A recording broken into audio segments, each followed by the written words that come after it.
very welcome to you all. My name is Emily Shakespeare. I'm director at the Landscape Research Group.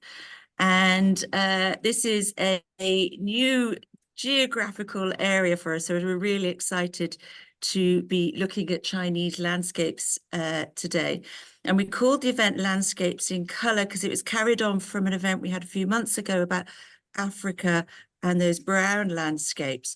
So we called it China's blue-green space. So we have some wonderful speakers today taking us through that from a variety of different perspectives. The driving force behind this event is our trustee, Mengyixin Li. She's Associate Professor of School of Architecture and Urban Planning at the Beijing University of Civil Engineering and Architecture. She's pulled the speakers together and the theme together, and she's going to be chairing the event. So I'm going to pass you straight over to her. Or just a little bit of housekeeping, actually, I think. If you could keep on mute while the presenters are presenting, that'd be great. If you've got any questions, please put them in the chat as we go along, or you can speak up after the speakers have presented. So over to you, Mengyixin. Thank you, Emily. And first of all, welcome to today's event. It's very honored to be one of the organizers and the host of the Chinese landscape events. And today we have 3 landscape experts representing and covering the north and south of the continent, who will explore themes around Chinese blue and green spaces in terms of landscape practice, policies, and ecology. And also, together, we will explore the current situation and development of this kind of spatial systems from various angles and also different skills, as well as the Chinese landscape changes in our context. So now I will first welcome the first speaker, Dr. Zhao Wuyu, from Department of Environmental Science and Engineering, Fudan University. His talk will be around exposure, ecology, and human health. And our second speaker, Dr. Yuhan Shao, from College of Architecture and Urban Planning, Tongji University. Her talk will explore landscape network, urban beauty premium. And the last but not least is Dr. Danzi Wu from School of Landscape Architecture, Beijing Forestry University. Her talk will be around the planning and design of ecological and cultural corridors in Bortala River. So that's all information of our event. So maybe first let's welcome Dr. Zhao Wuyu to share your screen. Okay, I will share my screen first. Yes. Thank you. Thank you. Thank you for inviting me to. Can you see my screen? Yes. Yeah. Okay. So, first of all, I could like to say thank you. Thank you so much for inviting me to this. I think it's very important and interesting topic and event. And before my presentation, I could like to introduce myself very briefly. And I actually got my PhD degree from the University of Copenhagen. And I studied about urban ecology and remote sensing, this kind of topic. And currently, I'm working as a associate professor at the University of Fudan University, located in Shanghai. Probably you all know this university in China. So actually, I want to say I want to do a short explanation about my my title of the presentation. My title I sent to Yixin is like the exposure, ecology, and human health. But after I think a bit, I think I should change a little bit about the title of the presentation. But the content is the same almost. So this is the paper we just published in a science partner journal, Ecological Ecosystem Health and Sustainabilities. And the title of the paper is like this title: Exposure Ecology Drives a Unified Understanding of the Nexus of Urban Natural Ecosystem, Ecological Exposure and Health. I think the reason why I am so happy to be here is because my background is ecology, and recent years, I paid a lot of time to study about nature ecosystem and human health.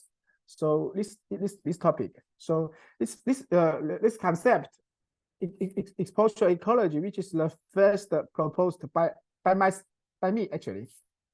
So I think it's an interesting topic, and I will explain a little more details about why I propose this and what's the background of this research. So my presentation will be followed by these 4 parts. The first one is the background of the exposure ecology. So why the exposure ecology should be proposed, and the theoretical basis of exposure ecology.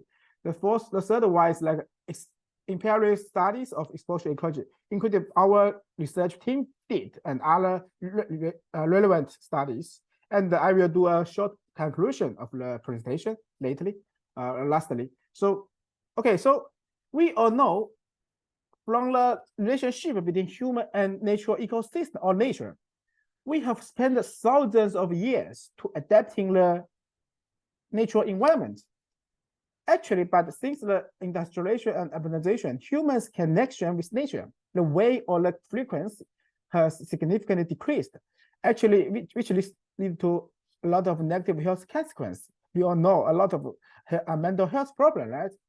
So the separation of human from natural ecosystem are obviously now, especially since the 1915, we have significant disconnect from the nature and benefits it bestows on humans. There's a really interesting paper just published in a very normal in a journal. So he said from the 1915, the English fiction books, songs, film storylines that include nature was or not.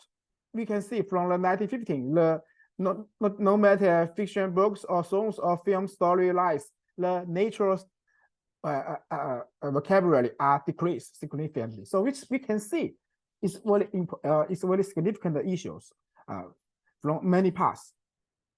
So if we think about this connection from nature, we have 2 parts.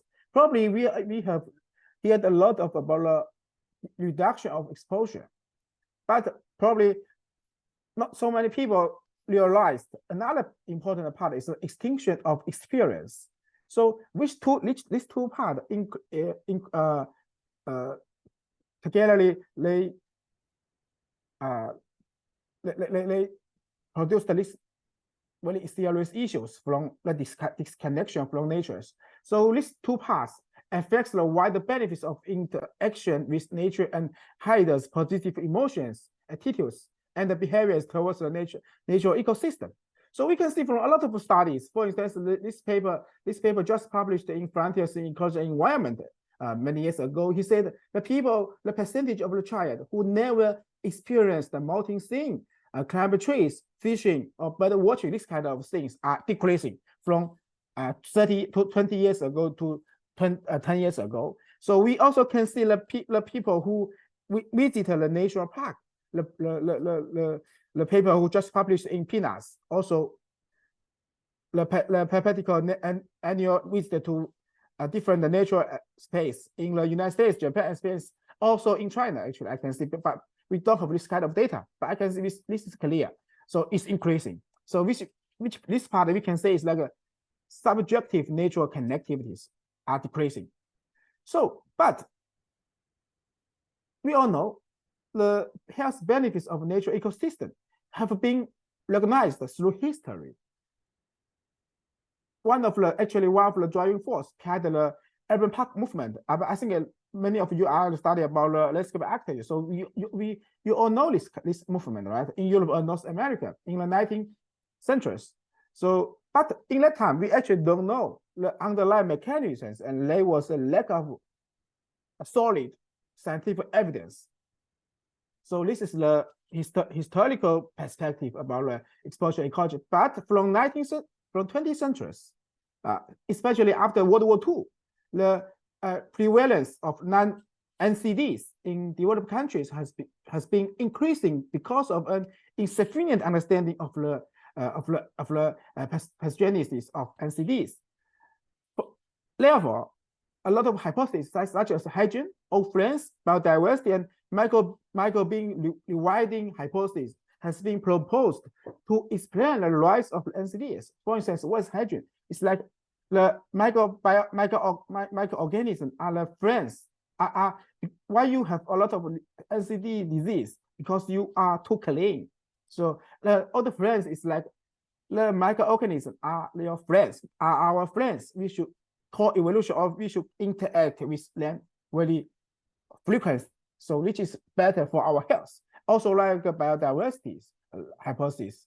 So in the time, the relationship between ecosystem and their biodiversity, of course, and non-human organisms and human health have become an important frontier topic of increasing concerns of ecology, public health, of course, and landscape architectures, researchers, and practice. So, which is the very short line of the background of the exposure ecology. So, we have a lot of researchers and scholars to pay a lot of attention to this issue. For instance, Lemela in 2006, he said the nature in a broad environmental context, nature ecosystem or nature prescription has the potential to help address upstream problem in a prevention manners.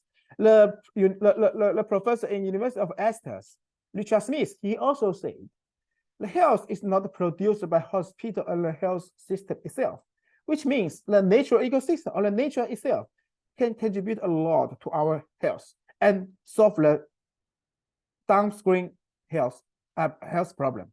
So this is a lot of researchers, they say the like this. So we can say there's still lack of unified understanding or unified framework to understanding the nature, the nature ecosystem exposure and health, which is the upstream health. We still lack a unified understanding or unified framework. Also, even we have a lot of case-based studies, we have did a lot, but we have no unified framework to understand this nexus. So it has also another a lot of research. For instance, Seymour and Wemmilen, so they have a lot of statement about this. I will not say too much because for the time. So we can say from their comments, from their research, we can say from an interdisciplinary perspective and a more systemic framework unifying upstream health has become an important trace. So this is a summary of their comments. So we can see from another part of the eco environment and health fields, the paradigm shifting in the fields of this eco environmental health is from focusing on environmental exposure, which is negative, like the exposed to the chemical or physical agents to the health effect, to explore the health effect of, we said it's like exposure ecology, which is positive. So it's like, which is really similar like the shifting of the diagram from of the psychology. We all know the traditional psychology is like they study about why you have mental problems, mental health issues, and we should figure this out. But 2000 years, the professor Martin Seligman, which is a professor in University of Pennsylvania, he published a paper which is a diagram shifting of the psychology. He said it's positive psychology. He said we study not just about the traditional issue, why you have a mental health issue. We want to know why you are happy and the reason of the happy is. So actually this diagram shifting has changed the study diagram of the psychology. It's really similar like to the eco environment and health fields from exposure ecology to ecological exposure. It's called ecological exposure shifting. Also, of course, we have a lot of other papers. For instance, Nature and Sustainability also published a perspective said towards a unified understanding of human and nature interaction, which is important. So based on this summary of the background, we proposed this we call the exposure ecology, which is towards a unified understanding of the nexus of nature ecosystem, ecological exposure, and health. So we defined what is ecological exposure. Ecological exposure in our framework is like the amount, including magnitude, frequency, and duration of exposure that an individual or population has with natural ecosystem. So based on this, we also defined the exposure ecology. We think the exposure ecology is an emerging unified framework for understanding the nexus of the nature ecosystem, ecological exposure, and health. Let's study the ecological exposure process and mechanism of individual or population with natural ecosystem, and explore the causes and pathway of health effect to improve human health and well-being. So we can say this is the Chinese yin yang, right? Probably many people understand this. It's like ecological exposure and environmental exposure is like the one part of the yin yang. So one is negative, one is positive. Environmental exposure include plus ecological exposure. They are formed unified exposure size, and it's like the two aspect of a coin or yin yang. This kind of things. So based on this, we should say exposure ecology is a unifying framework for understanding upstream health. It's like from ecological science, which we are health and ecological and health, environmental health, and design and health. So this is upstream health. So upstream health framework. So if we can figure this, then we can more easily or more we can better to figure to solve the downstream and middle screen health problem and so this is another part. So we should say what is the domains of the exposure ecology. We divide this from subject, object, and virtual and reality. It can cover all. This coordinations can cover all studies on the health effect of various exposure situations, such as green space exposure, nature exposure, water exposure, park exposure, and this kind of thing. We can all this kind of exposure can be included in these coordinators.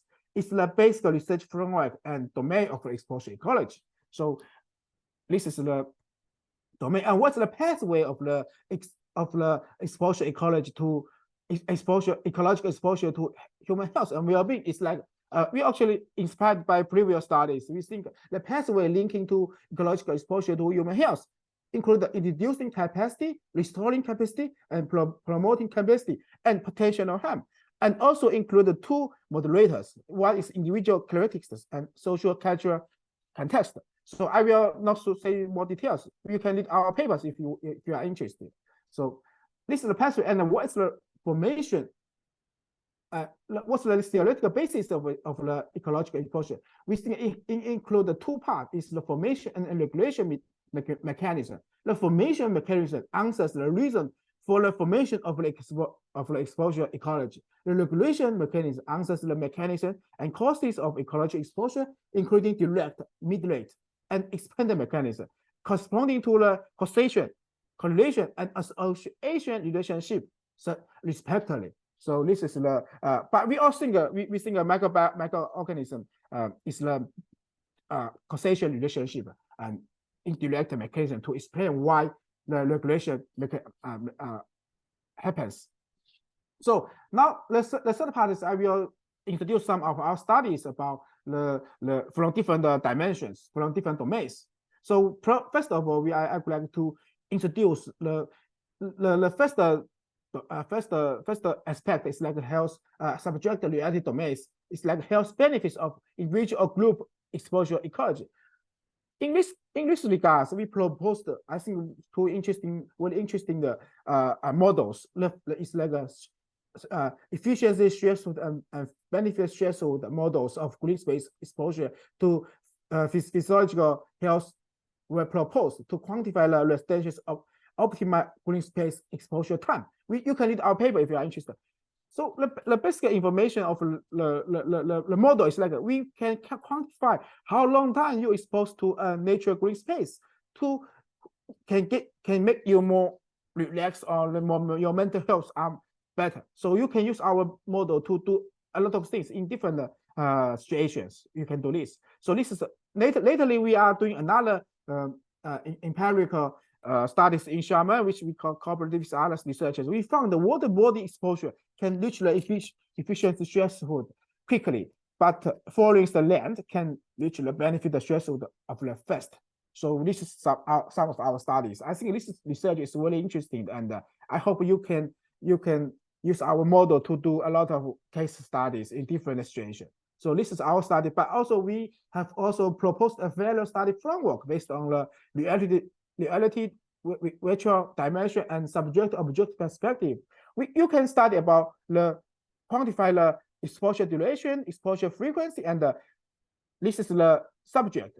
From objective threshold is like you can quantify the landscape composition and landscape configuration from reality and virtual dimension. So I will not so much. You can read our papers. So based from this part. So this from the subject reality dimension, the most important things or most critical part is like we think it's the microorganism or microbiome. It's the causation relationship to explain the ecological exposure to human health. So this is some studies we can say from the researchers. So he said if you expose to an urban green space, then the skin and nasal samples become more similar to the environmental samples after exposure to urban green space, and skin and nasal diversity increase with exposure to urban green space. And also, so the professor Jacob Mills proposed a new hypothesis, which is called the microbiome widening hypothesis. If you are interested, you can read this. So also a lot of other papers they highlight the importance of natural ecosystem biodiversity for immune ecosystem regulation. And let's experiment in kindergarten of Helsinki found the urban biodiversity intervention improves human immunity and health-related symbiotic microorganisms. So this is the causation relationship to explain why the ecological exposure to human health, I think, which is important. So the two aspect is the subject virtual dimension, which is exposure to virtual natural environment can significantly improve physical and mental health. So it has a lot of related study. I will not show too much. So some people we are tested to test your brain wave and other things, or can see the VR exposure, ecological exposure can improve your mental and physical health. So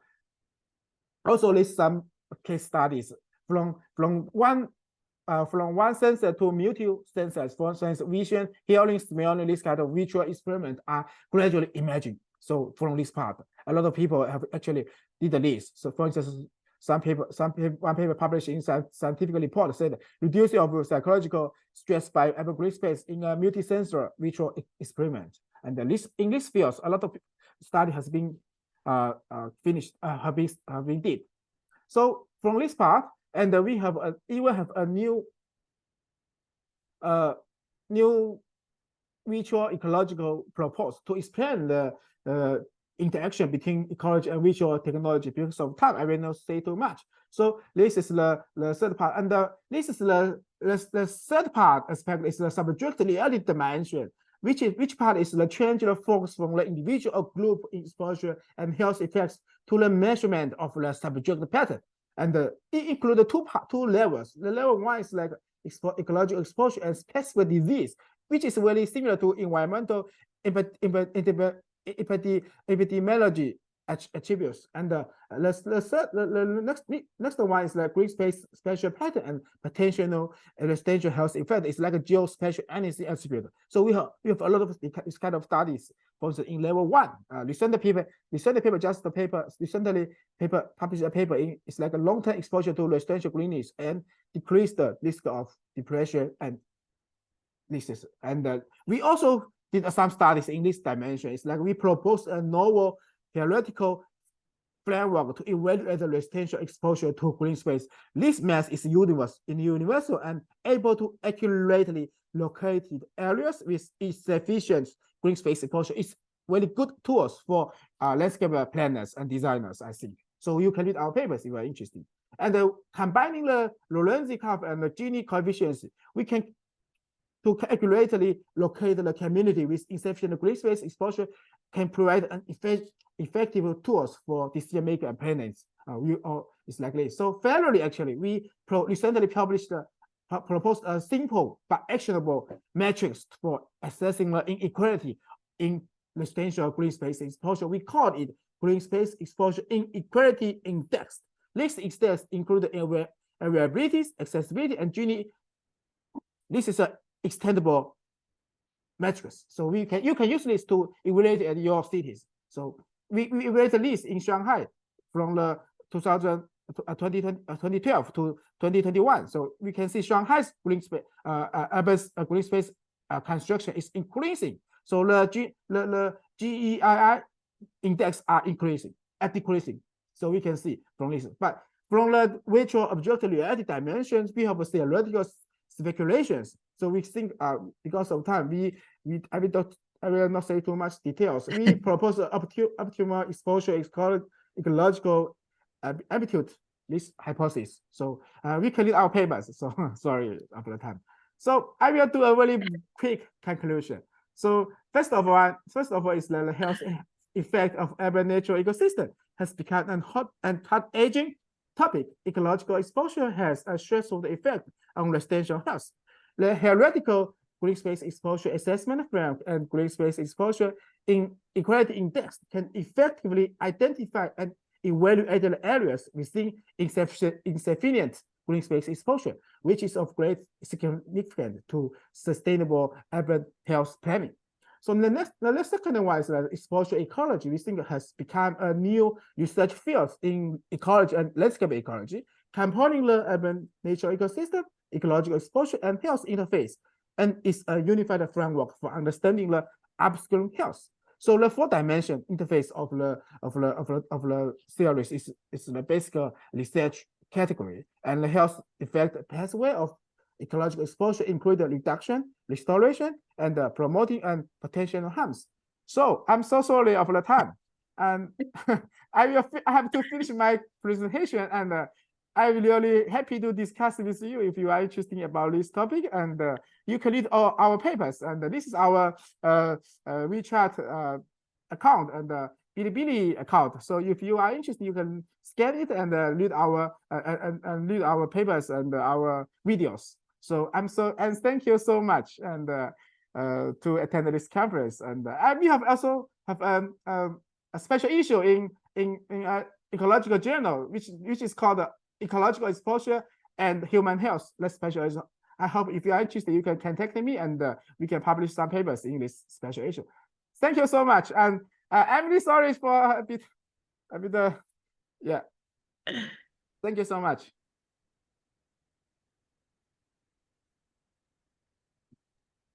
Yeah, okay. I finished my presentation. Thank you, thank you, Dr. Xiao Wu.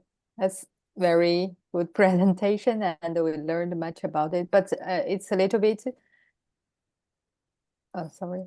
We can't discuss together, but maybe if someone I guess I still can hear it if I hear some people who answer me, and I can answer, but I'm not sure I can really quick response. Okay. Okay, yeah. Great. Thanks. Okay. Okay. Now let's go into the next part. Is the second speaker from Tongji University, Yuhan Shao. And I will share my screen first. Okay, thank you. You see? Yeah. Good. Perfect. Okay. Hi, everyone. Thanks for Emily and Yixin's introduction. And today I'm going to talk about the landscape network and its benefits. It's more like based on a real project presentation. And first, okay. First up, let's take a look at these maps showing the distributions of large green spaces in Chinese urban areas. It's pretty clear that these green spaces are mostly scattered and often located far away from who people live and work. Plus, the connections between them are weak, which might explain why they are not used much in our daily life. Well, from this year's, as we all know, China has been carrying out urban regeneration everywhere, and especially Shanghai and Beijing have taken the lead in setting up special organization to promote the optimization of public spaces. So there are more opportunities for small-scale green spaces in our cities, and the potential for connectivity has increased. For cities, the public space that people come into contact with on a daily basis will be a very important anchor point. So the fund and connection of small-scale green spaces is very important in the urban regeneration project. So there has a lot of successful case in Shanghai.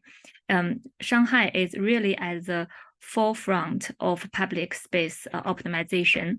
The city is turning its attention from typical spaces like community parks and old neighborhoods to more focus on unusual spots like urban gaps and underbridge areas. For example, the first one is Changli Park. Is a great example of blending physical spaces with cultural element. And then is a Xinhua Road pocket park, which bring art lovers and locals together, and the Kaixuan Road bridge, which cleverly connect the area previously splitted by the road. And looking globally, there are some good examples of connectivity in cities.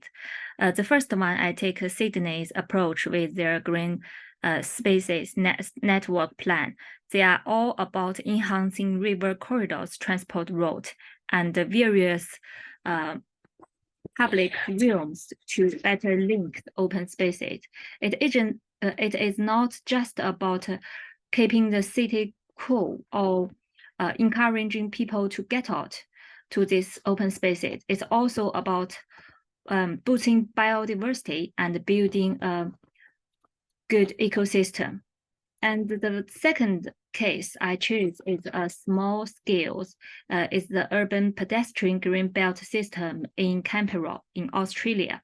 It connects open spaces such as plaza, streets, and green spaces, but not in form of the formal green spaces.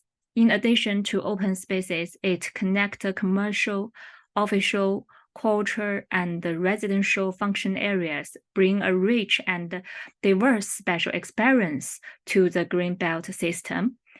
Okay, when we look at different case studies, we noticed that there has a big difference in how connection is emphasized between China and the places like Sydney and Canberra. Here we often focus on making sure making the one spaces flow well and tell a story. But in Sydney and Canberra, they use landscape connection as a particular tool. As a good tool to broaden the scope of an city quarter, like a big area. Once they establish these connections, the areas were not considered part of the landscape, suddenly became integral part of the network. So thinking of the city as a living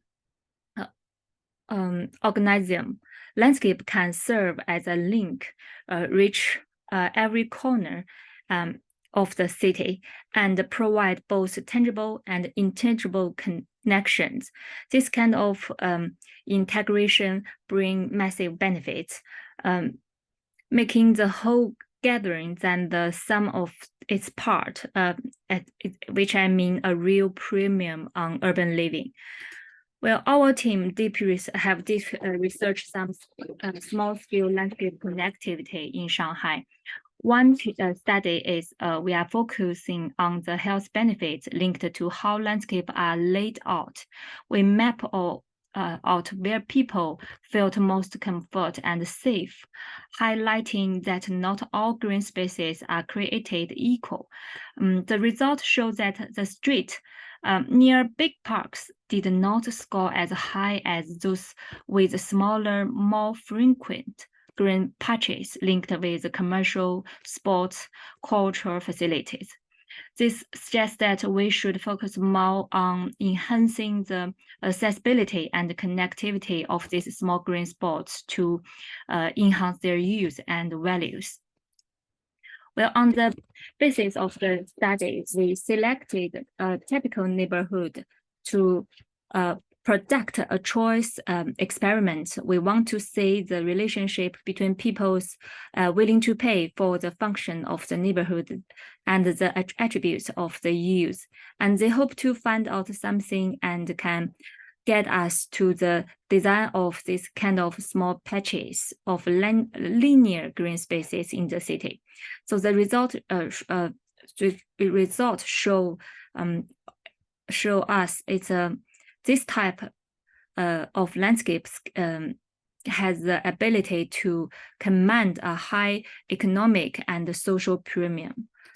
And the result show that people really, this one, that shows really dig recreational facilities more than other features when it comes to refreshing their neighborhood.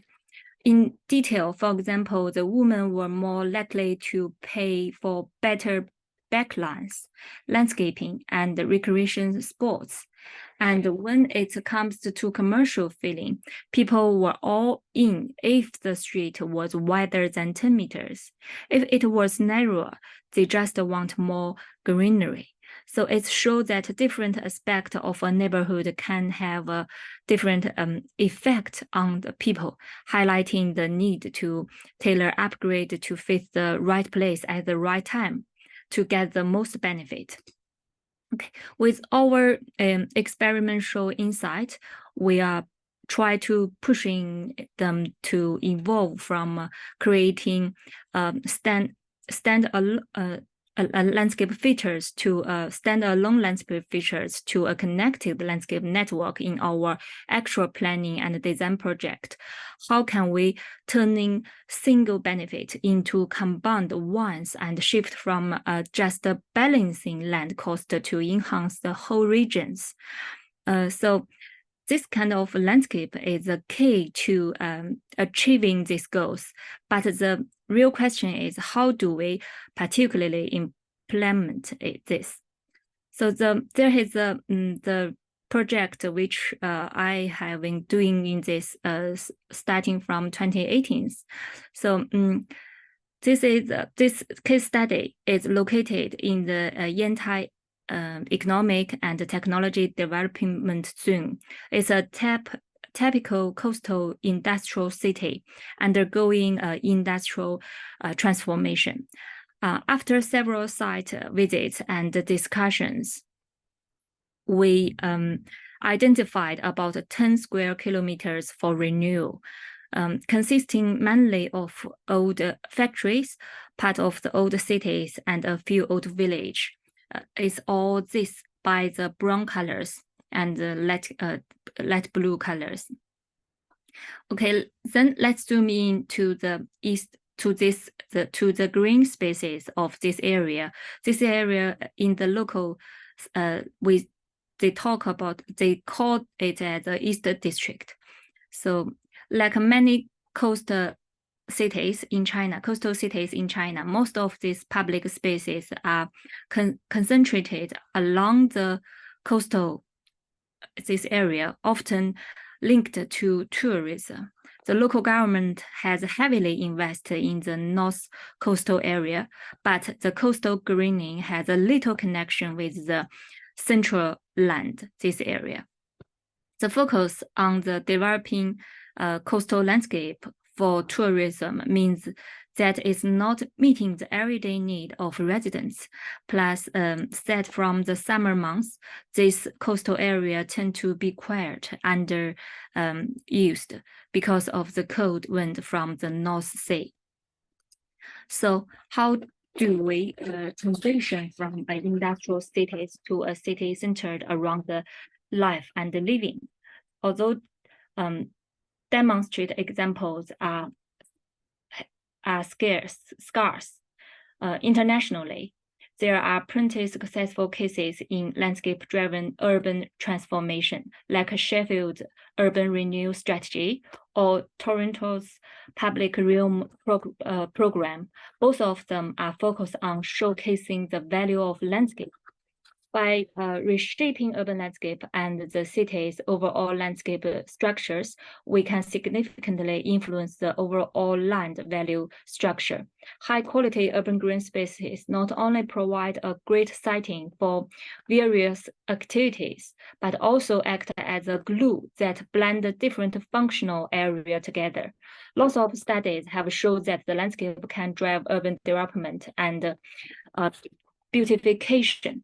For example, many international reports have highlighted the urban aesthetics as a powerful tool for enhanced economic growth. Over time, this approach can cultivate a landscape to well, based on the above regeneration mechanism, we are proposing to redevelop the landscape spatial network to the East District about the entire cities through a green belt matrix. This matrix will link the coastal area with the green patches inland, acting as a multifunctional belt and could spark new economic activities, attract new industries, and boost urban vitality.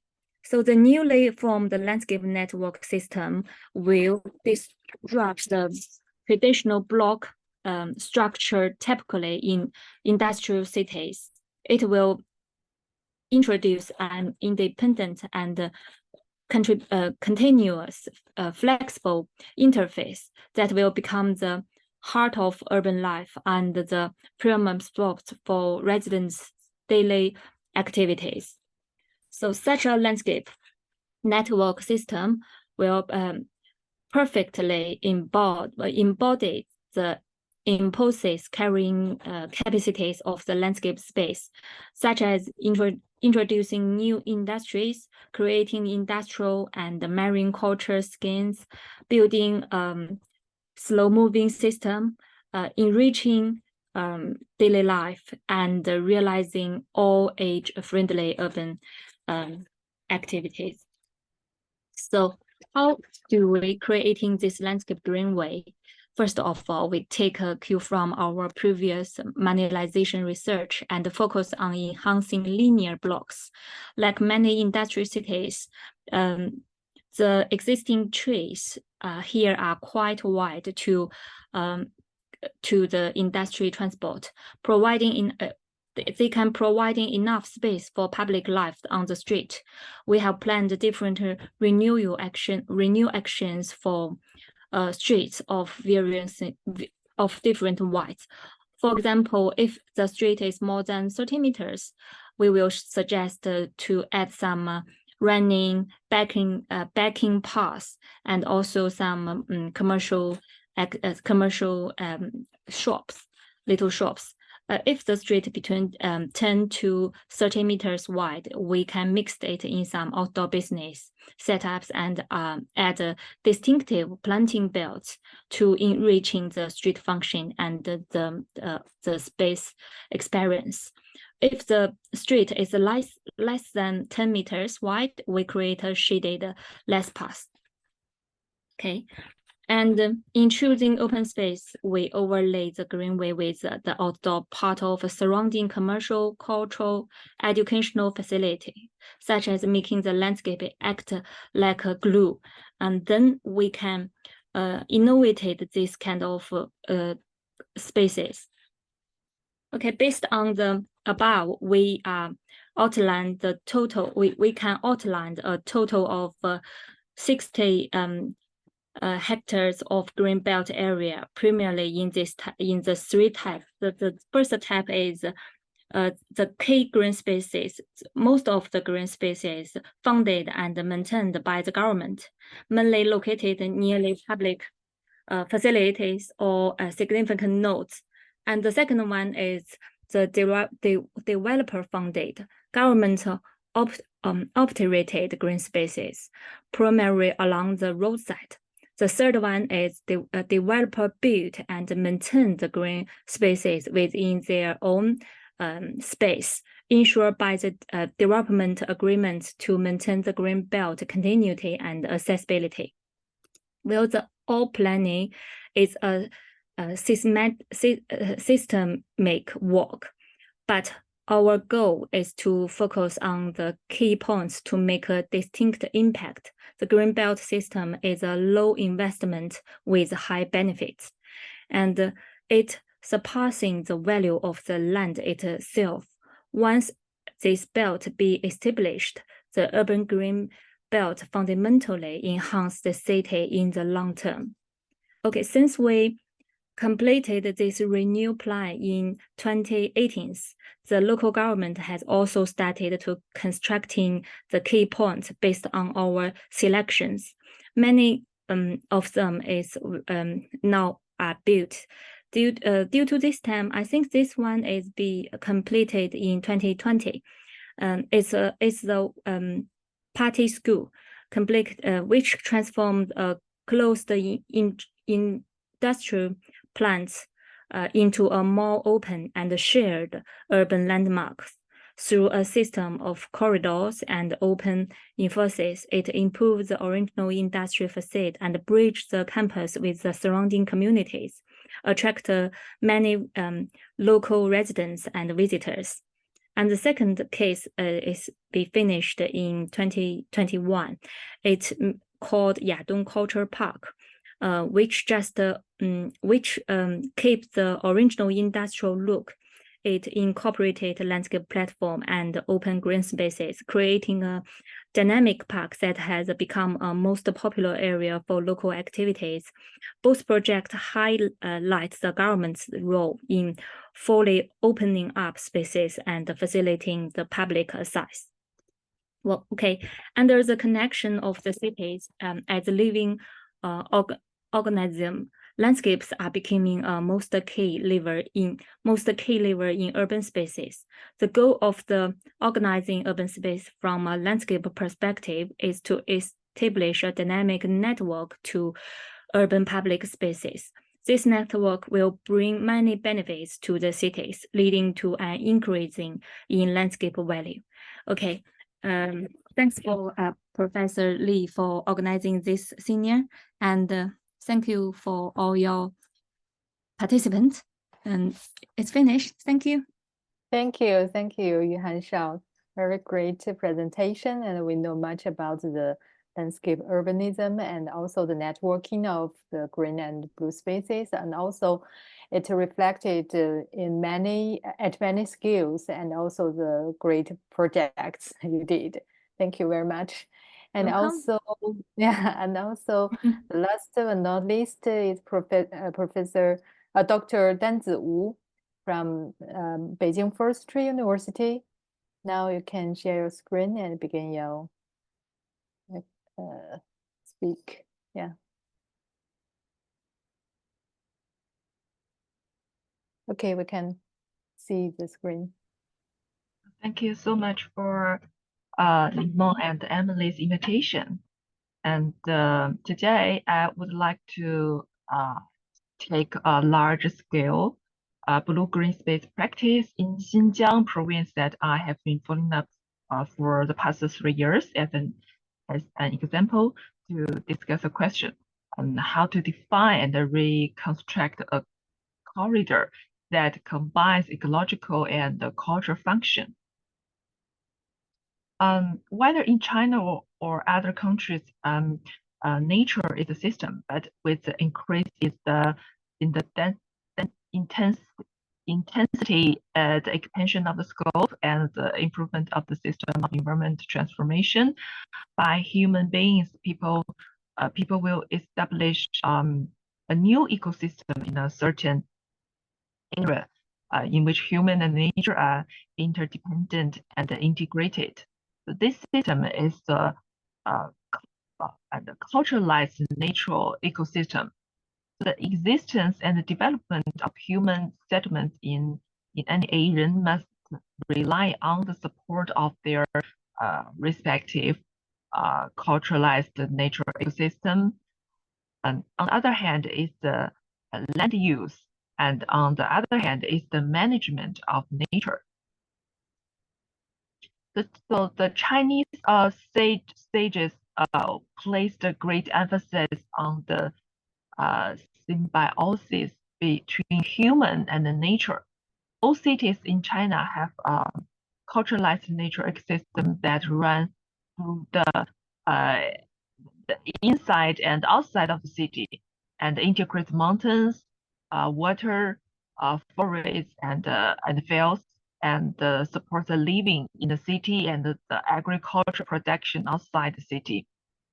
So viewed from the ideal Chinese urban feng shui model, there are lofty range of mountains to the north, low mountains echoing far and near to the south, surrounded by mountains and heavily guarded on both sides, and a spacious terrain in the middle, surrounded and through by winding water system.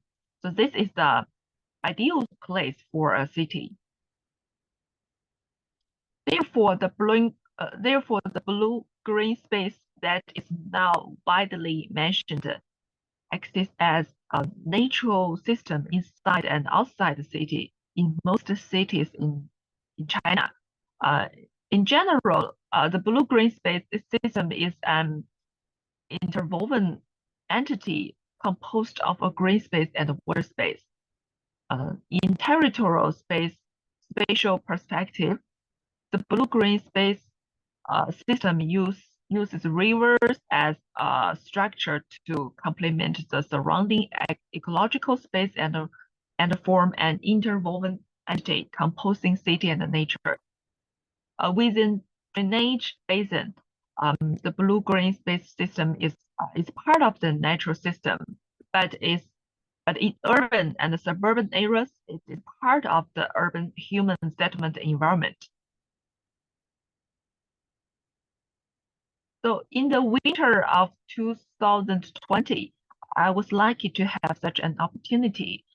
I was exposed to such a large-scale practical project in my supervisor's team in Xinjiang Bortala autonomous prefecture, and witnessed the full life cycle of a project from master plan to construction. Yeah.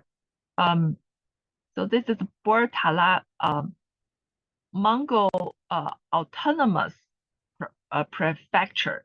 It's located in the northwest edge of Xinjiang Uyghur Autonomous Region, and the hinterland of Eurasia, and bordering the Republic of Kazakhstan in the north.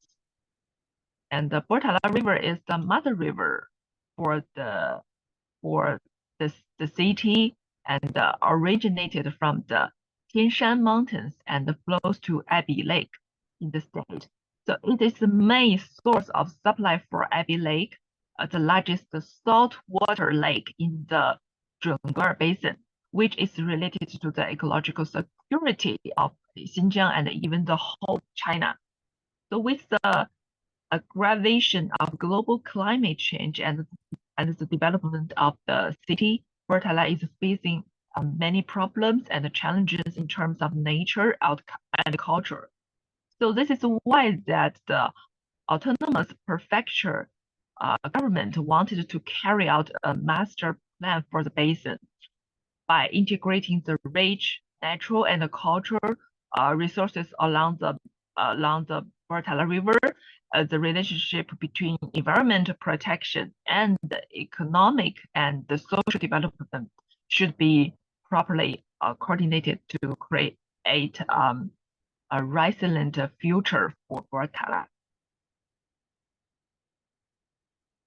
And the Bortala is rich in natural resources.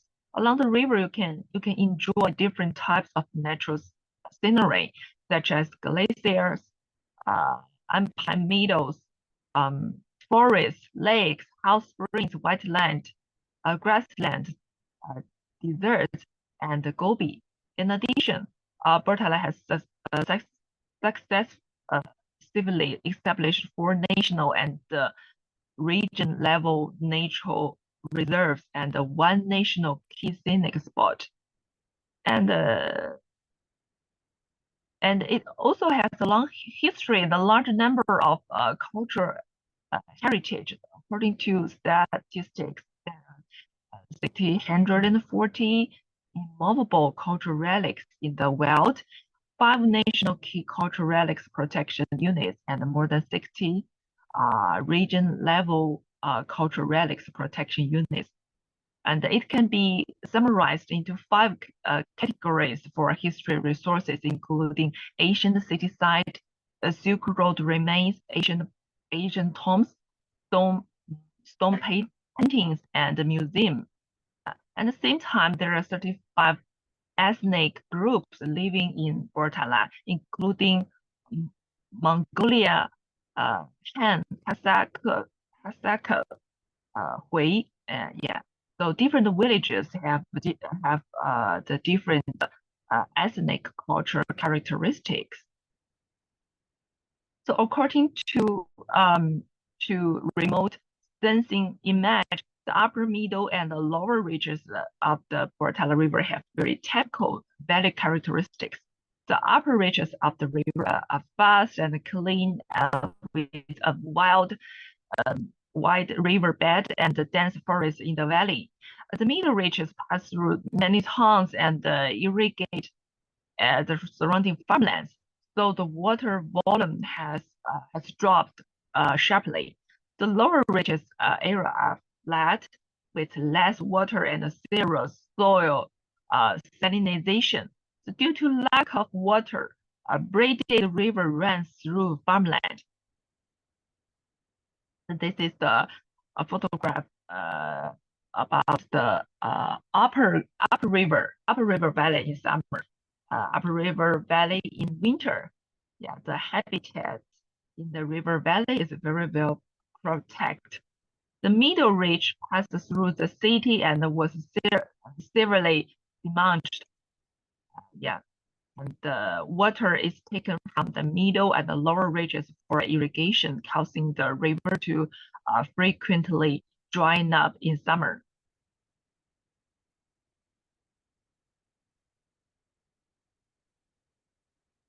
So what is the issues and the challenges about nature and the culture? With the expansion of the city and the construction of infrastructure, the original nature system has been seriously damaged, which has led to many ecological problems such as soil erosion, vegetation degradation, and biodiversity reduction. In addition, the context of global climate change, the frequency of warming and the snow melt, flood, and torrential floods in the middle and the low mountains in the Bortala River basin has increased significantly. So, which seriously threatens human health and economic and social development. So it can be summarized into 4 natural issues: carbon stocks spread, frequent flood disasters, biodiversity reduction, and the soil and the water loss.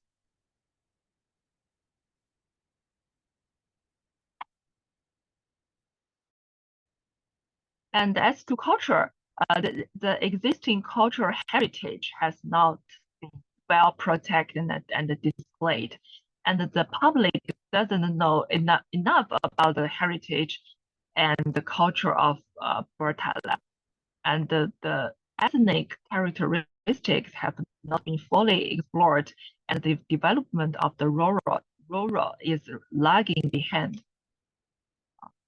The transportation infrastructure is not perfect and the road connectivity is low, although there are many tourism resources, but the current development of tourism is not sufficient, and it fails to effectively contribute to the high quality economic development. So based on scientific analysis, so the quantitative research and the field surveys, we hope this plan can integrate the rich natural and human resources to responsibility coordinate environmental protection with economic and social development. Ultimately, we propose the goal for of a museum of nature and culture without walls. So comparing the entire basin to a museum, the ecological and cultural problems existing in the Bortala River corridor can be solved together through a set of technical methods. So our team conducted a detailed study on the history and the field surveys for more than 1 month. We collected extensive public opinions through interviews with local people and the government. So in order to ensure the scientificity of the planning process and to address the interface and the coordination between planning, design, and construction, the plan implemented 3-step planning process: spatial identification, integration planning, and the node design. The step 1 is the spatial recognition. It means network construction based on a quantitative analysis and simulation. Step 2 is the integration planning. It means systematic planning based on the natural and cultural strategies. Step 3, node design, means the customers design adapted to local conditions. The step 1 is the spatial recognition. So accurate data analysis and spatial identification are the basis for a landscape planning and management. The planning team our team used various analysis methods to scientifically identify and simulate the scope of nature and culture conservation space. So in terms of nature, based on dynamic evaluation of historical data and the evaluation of the current ecological sensitivity and the importance of ecological functions, the blue-green ecological network of this river was constructed. On this basis, the effectively of the ecological network planning was verified through the simulation analysis of different scenarios in the future. So in terms of culture, through the analysis and the evaluation of the current tourism and the village resources and various resources with great development potential were identified as important planning nodes, and the MCR model was used to simulate the road selection of the scenic path system. So the step 2, integration planning. So this river ecological and the cultural corridor planning build an innovative composite network of natural and cultural functions, and not only improve the equality of the ecological environment, and it is resilience to climate change, but also provide an effective contribution to the future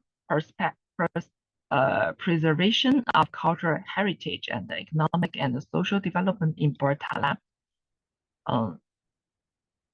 So on the one hand, based on the spatial identification of the blue-green ecological network, the existing natural resources and the natural reserve are protected, and the ecological space for Bortala is further planned according to 4 strategies: soil water conservation, carbon sequestration, and oxygen release, biodiversity enhancement, and rainwater management.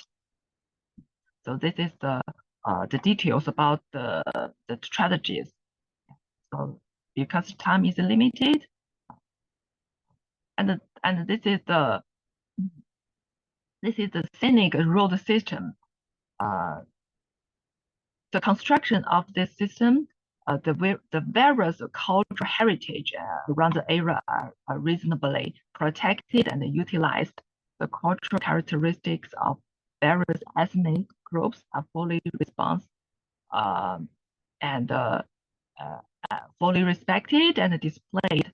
So the transportation infrastructure conditions are improved, and the development of rural and tourism is also promoted. So this is the four kinds of model about the scenic roads, and this is step 3, not design.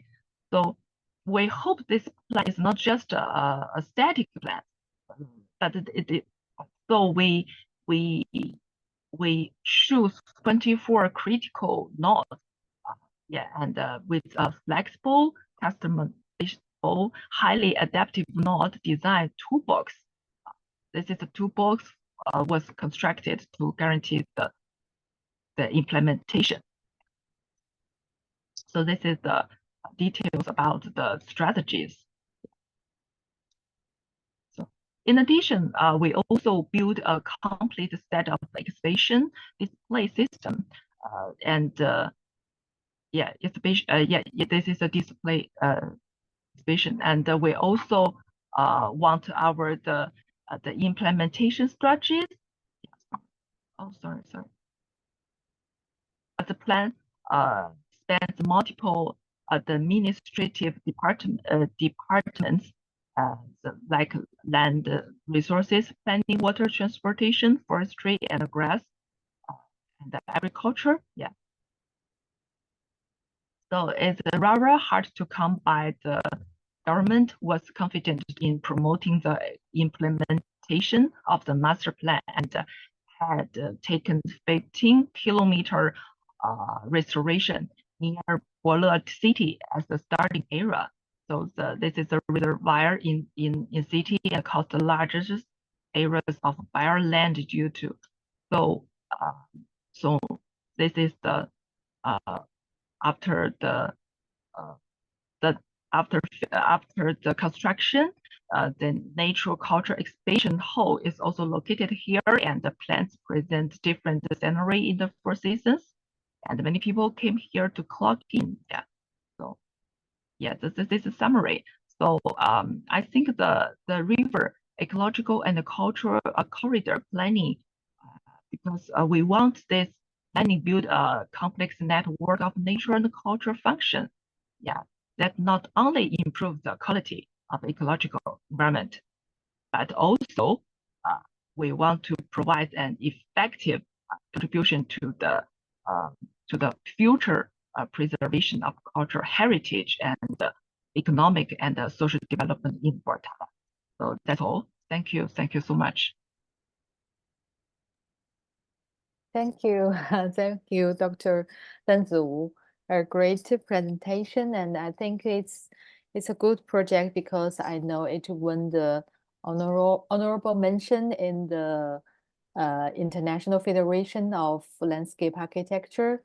So you show your great teamwork from this Bortala River. I think we know much about these green and blue spaces and how China built and planned these large-scale systems. Thank you very much. And also maybe we're now going to the Q&A question. And I think maybe I have two questions. Firstly, to Yuhan and Danzi. So my first question is to Yuhan. I think I know you have a doctorate from the University of Sheffield, and also Yes. there may be many different perceptions of landscape development in China and the UK.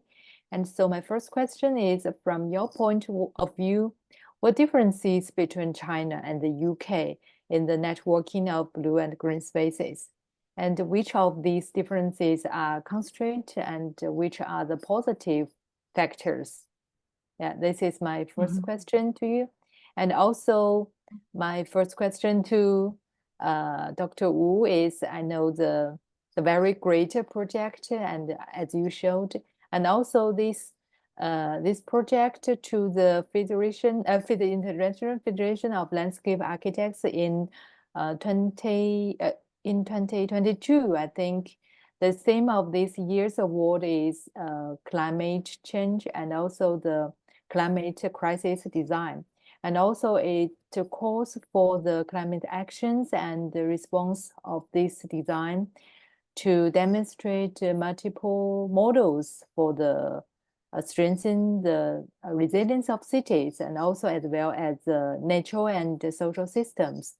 So my question is, in what ways have efforts been made to plan and build these blue and green spaces in Bortala River? And also it brings any significant changes to the region in the future? Yeah, I think this is the two questions for me, firstly, and after, maybe if you two have questions to each other, you can ask. Yeah, that's welcome. Yeah. Okay, please. Okay, then I answer first. Yeah, okay. Thank you for questions. Sure, during my study at Sheffield, I really noticed there are some difference between how China and the UK built their green and blue networks. I think in China, the approach often involves large-scale urban greening projects, like creating big parks and greenery networks to quickly change the urban landscape.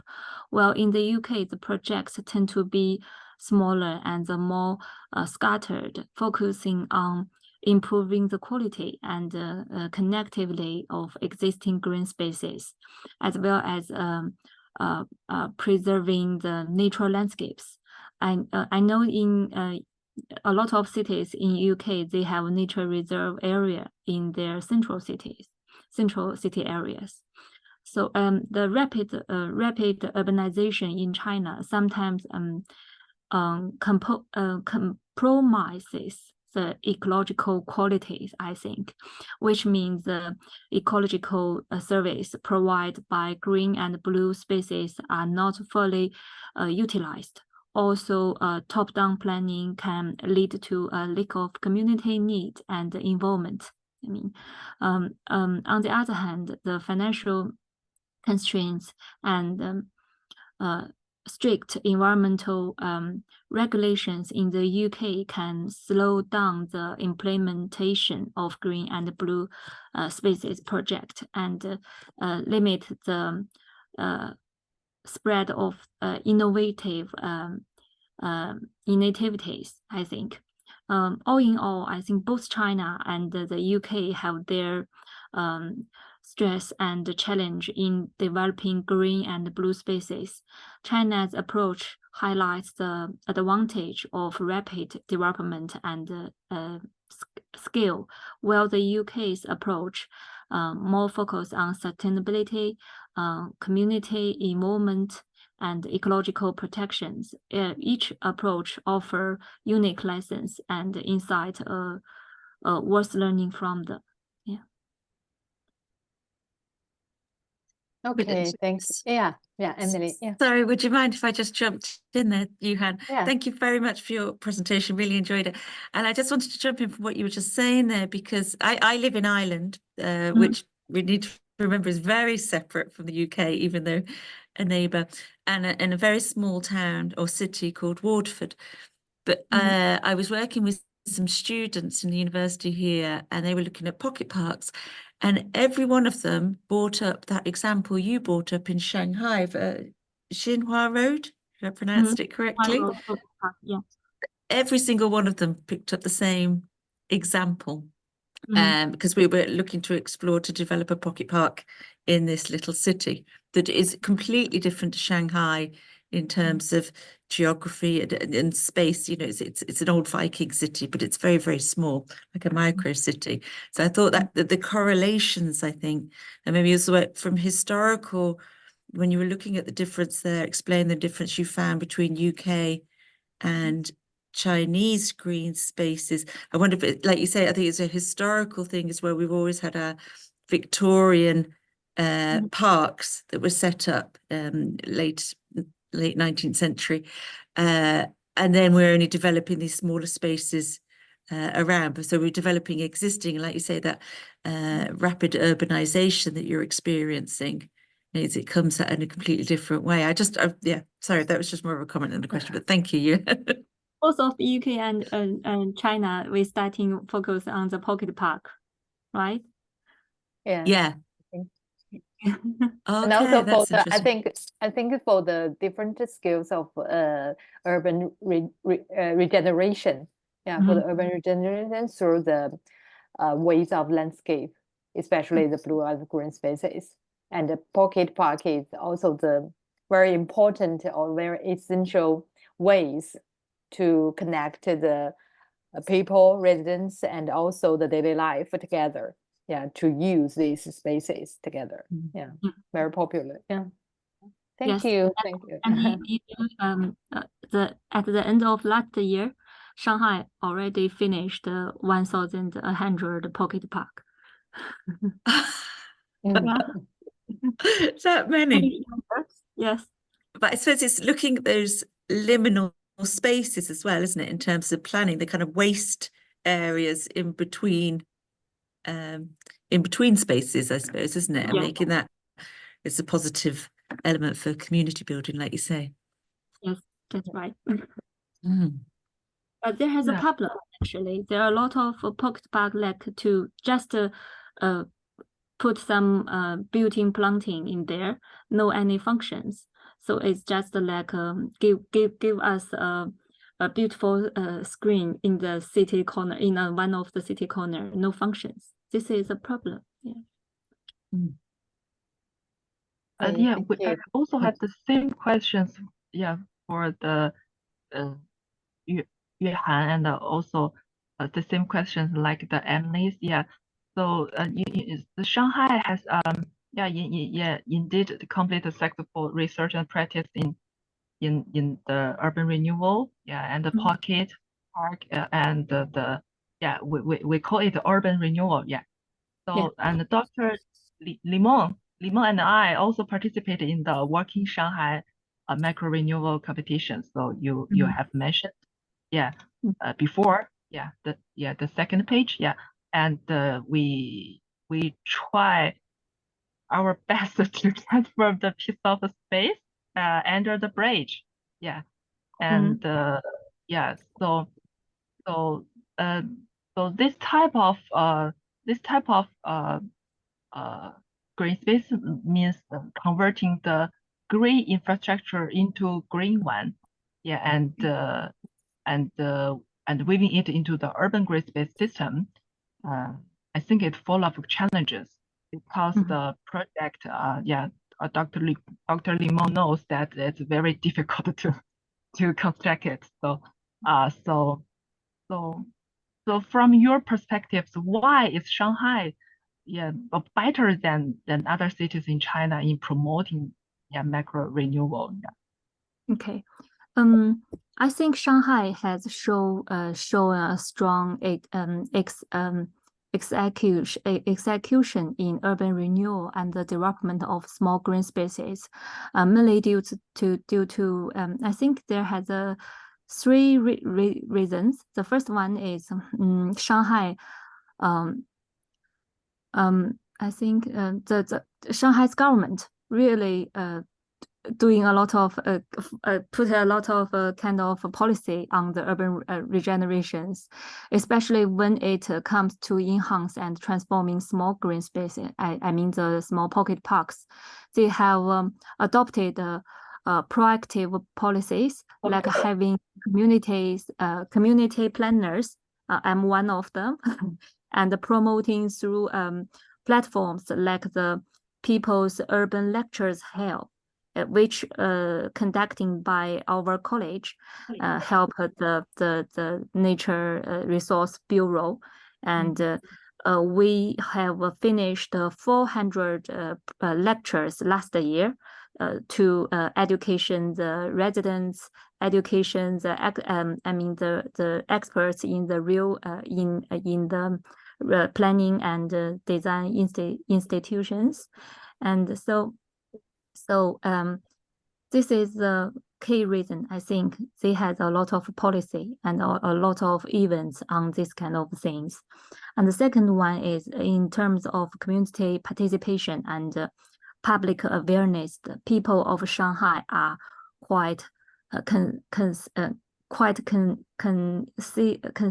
about improving their living environment through various public participation activities like community governance led by figures such as our Professor Liu Yuelai. I think you all know him, and the community they conducting a lot of community workshops. They finished more than 1,000. For the residential area, enhance their landscape environment. And the last one is in terms of the allocation of economic resources. Shanghai, as one of the China's economic hubs, it put a lot of foundations on this. So every residential area has their own fund for enhance their environment, so they can use this kind of monies to doing by themselves. Yeah. Okay. Yeah. Okay. Thanks. And also, Dr. Wu, I will ask a question. Do you remember? Hello? Yeah. Oh my God. She dropped. Yes. Okay, maybe later. Yeah, could I jump in? Would you mind me, Mengyixin, if I just asked you hadn't? Well, Danzi finds her connection back. I think you mentioned a difference between if a space is being developed by a developer, or the government. Does that make a difference in? Is there priorities different? Do you find? Yeah, that priority is different, and because in the urban regenerations, a lot of places in China, they already had their owners. It's not government.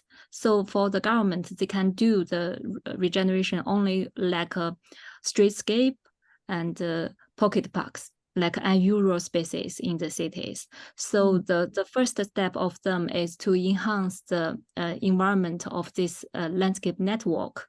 If they enhance this the environmental, and they will be absorb the owners to enhance their own environment. So the government will be the first step. And then if the environment become better, and the owners will becoming to enhance their own, their spaces belong, which the like a education area or commercial area, the front plaza and backyard, like this. Thank you. Okay, thank you. So Wu, come. Yeah. It was the question. Yeah, it's about the efforts about how to facing the Yeah. the climate change, right? Yeah. So Yeah. yeah, so the north the Abbey Lake, the north side of the Abbey Lake is the intersection of two mountains. So the wind speed is very strong, and which will carry a large amount of uh, saline or alkali elements sent of Abbey Lake to the source, yeah, to the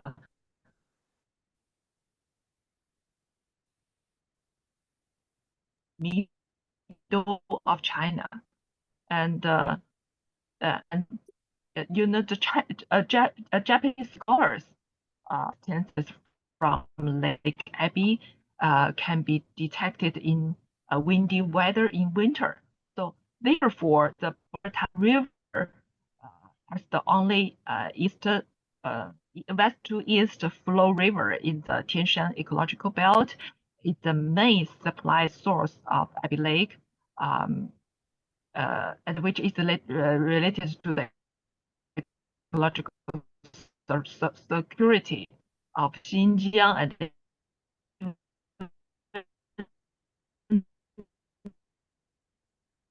the whole China, or even I think we're losing her, are we? Yeah. Yeah. Internet. Oh, we're doing so well on the connections as well. Yes, I think so. Yeah. Hello? She's dropped. Yeah. I don't know, maybe the institution network is always weak. Yeah, that's the big problem, but I think it's okay. Yeah, maybe later. And also Yeah. maybe Emily, if you have any question, or we open to the audience too, but I don't see Did the any. audience have any that they'd like to Yeah. come in? Yeah. I'd like to ask a general question if and so you're all the speakers, you're all connected to universities, obviously, and how much is landscape attributed in planning, the governmental or commercial planning? Is landscape kind of recognized within these things with governmental planning and urbanization? Hello, welcome back. so Welcome.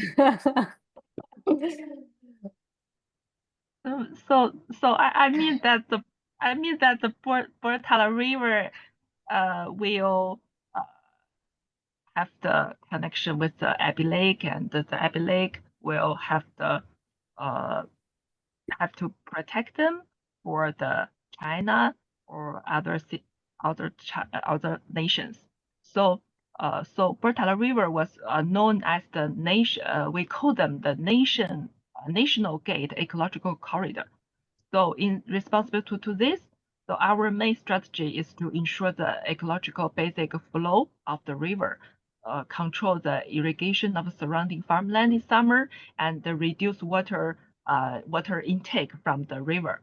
And in response to glacier melt water flows caused by climate change, and the corresponding measures were mentioned in my PPTs, and first is the soil and water conservation strategy. So it concludes the construction of water conservation forests, restoration of secondary forest, and improvement of existing forest land quality, and the slope reinforcement projects.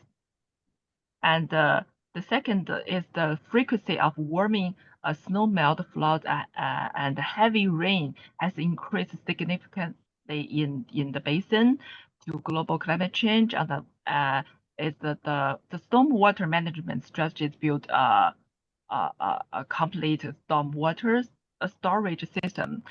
And on the other hand, it uses a local abandoned stone and wood to strengthen the riverbanks and enhance the river's ability to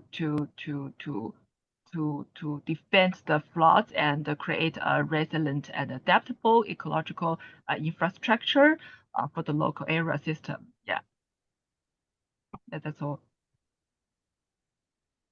Okay, thank you.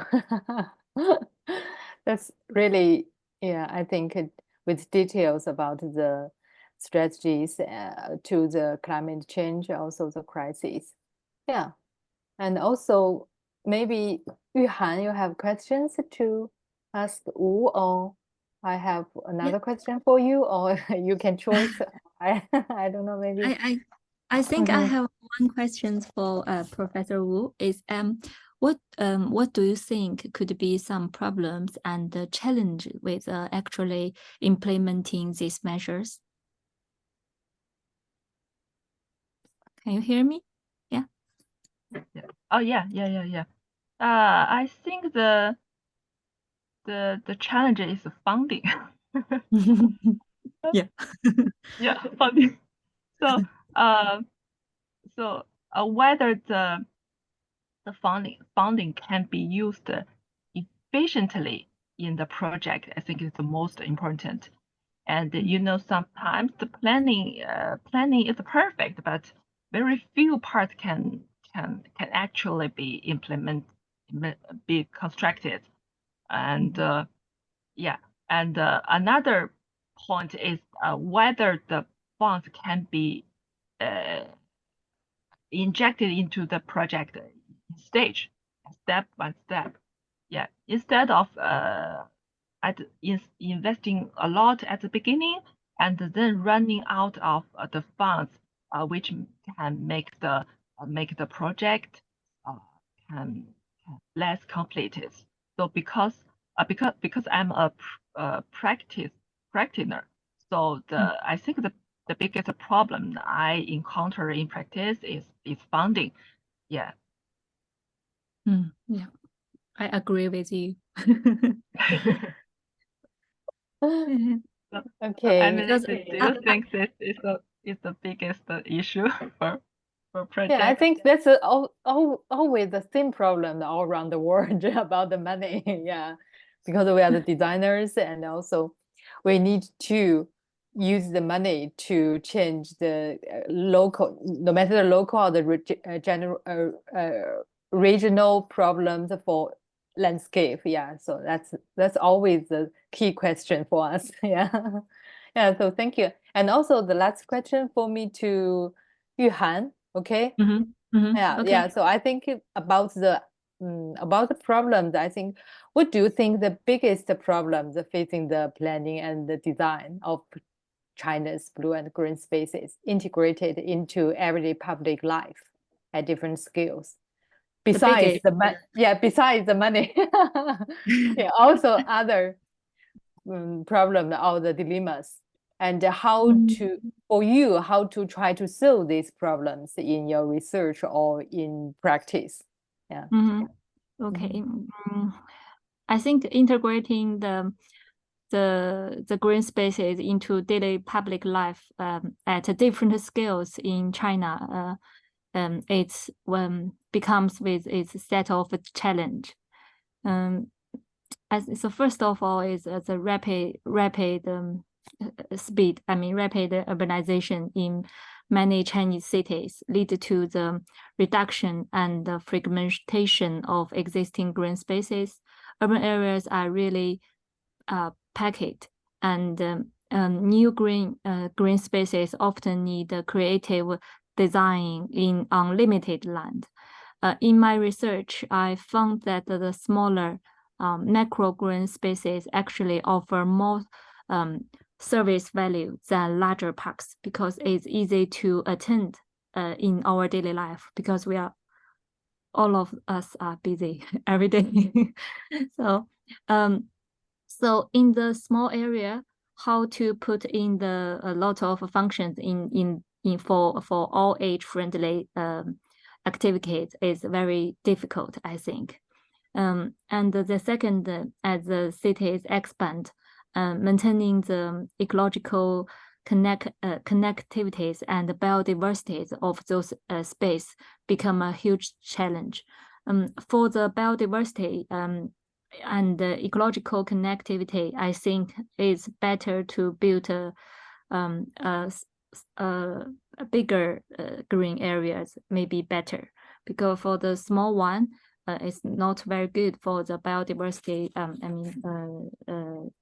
Biological service, I think. So this is another challenge.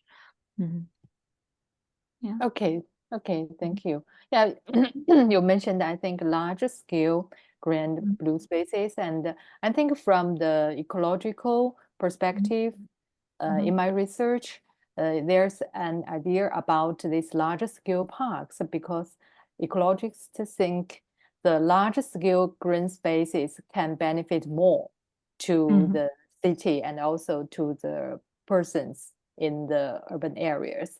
Yeah, this is the ideas from ecologists. But in our cities, maybe there's not so many land for these. Yeah, that's right. So the pocket park, that is important for us.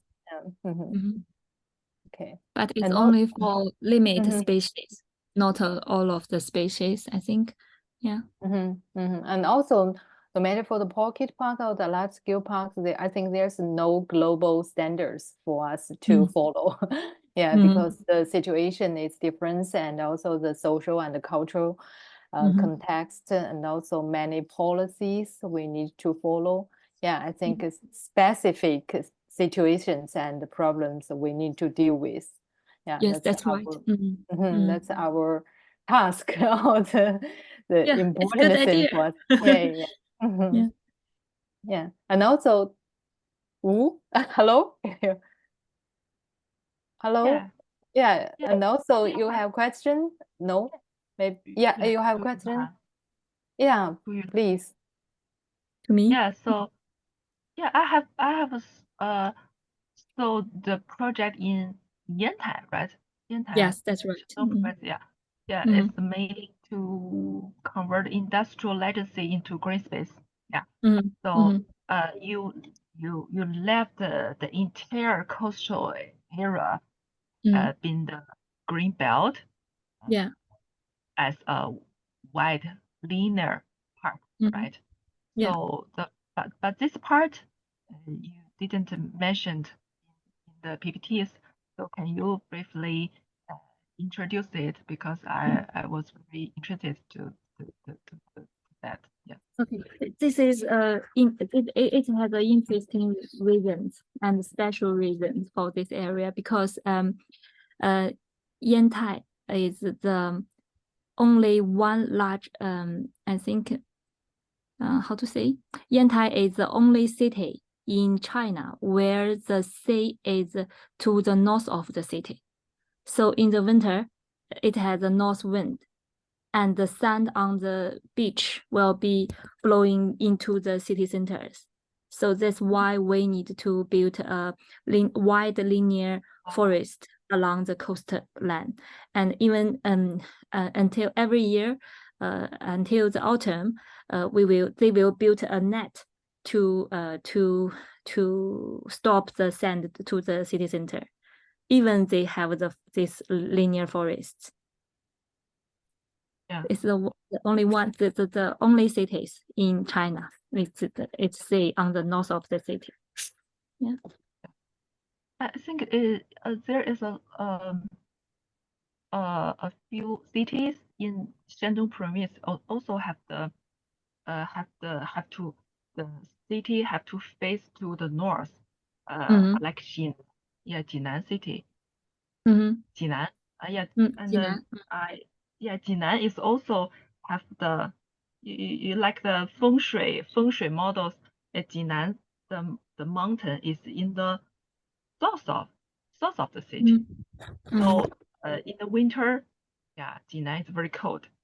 But in the summer, Jinan is very hot. Yeah. So, yeah. Yeah, I know. I think it's the same problem. Yeah.